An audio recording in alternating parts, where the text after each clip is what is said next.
حضرت موسیٰ علیہ السلام پر کتنے حالات نہیں آئے، گاؤں چھوڑ کے جان بچانے کے لیے بھاگنا پڑا،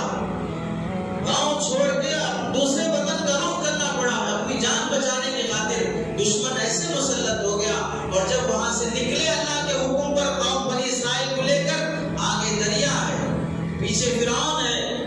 اور یہ بنی اسرائیل کہنے لگے کہ ہم تو پکڑے گئے، انا لمدرکون، ہم تو مارے گئے، یہاں ڈبونا ہے یعنی تو پیچھے کٹنا ہے۔ تو حضرت موسیٰ نے اس وقت کوئی خوف کی بات نہیں کی، کلا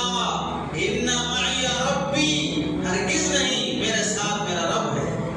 میرے ساتھ میرا اللہ ہے، وہ ہمیں بچائے گا۔ کون جان سکتا تھا، سامنے دریا، پیچھے فرعون کا لشکر، اور ادھر بنی اسرائیل لاکھوں کی تعداد میں نہتے خانے کمزور، کیسے وہ بچ سکتے ہیں؟ اللہ نے ایسے موقع پر ثابت قدم رہنے والوں کے لیے دریا میں سے راستے نکال دیے اور انہیں پار کرایا، اور دشمن کو ان کی آنکھوں کے سامنے ڈبو کے دکھایا۔